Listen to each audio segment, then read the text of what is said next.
China encircled. Philippines chase away Chinese ships amid escalating tensions near Scarborough Shoal.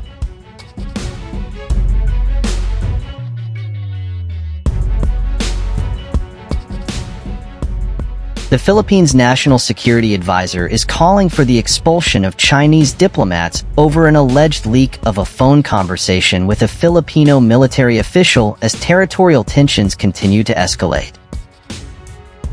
The developments came a week after China harassed and shot water cannons at a Filipino humanitarian mission headed to Scarborough Shoal, a flashpoint in the region.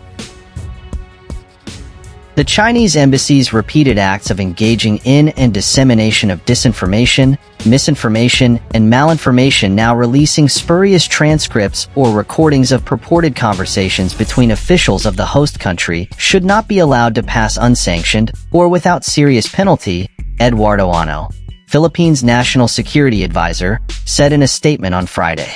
The alleged leak of the phone conversation surfaced earlier this week,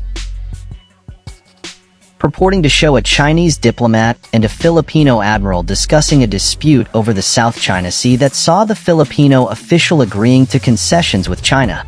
China's foreign ministry immediately responded to Ano's statements on Friday, saying they solemnly demand that the Philippines ensure Chinese diplomats perform their duties normally.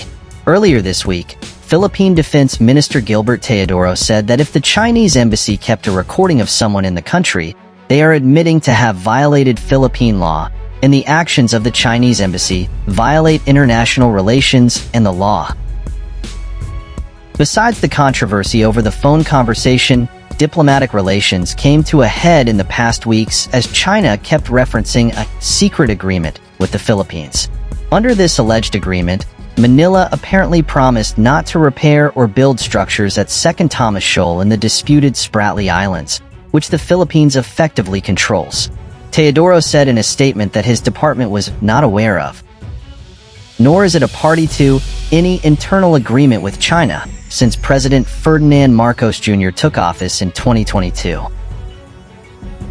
Relations between the two countries have deteriorated rapidly since last year, with no sign of improvement in sight, despite both agreeing in January to improve communications to manage tensions in the disputed waterway. The Philippine Coast Guard has tallied 3 incidents with Beijing, including the latter firing water cannons or collisions of vessels in the South China Sea since the start of the year, following 10 cases last year. A deterioration in relations is also evident in the diplomatic sphere. China and the Philippines exchanged bitter words after Marcos in January congratulated Taiwan's new leader Lai Ching-te for his election victory. When the Chinese Foreign Ministry commented that Marcos should read more books on the China-Taiwan issue, Teodoro blasted China's statement, saying Beijing had stooped to gutter-level talk. Don McLean-Gill, an analyst and lecturer at De La Salle University in Manila, told Nikkei Asia that if the expulsions happen, China will likely follow with a tit-for-tat move. But he sees the National Security Advisor's Friday statement as an important message for Beijing. Regardless of a country's size and wealth, whatever takes place in Philippine territory must be in line with Philippine laws. Gill found Ano's statement to be well within his country's rights because, despite diplomatic immunity, officials of embassies are obliged to abide by national laws of the host country. When such laws are trampled, the host state has all the right to act, he said.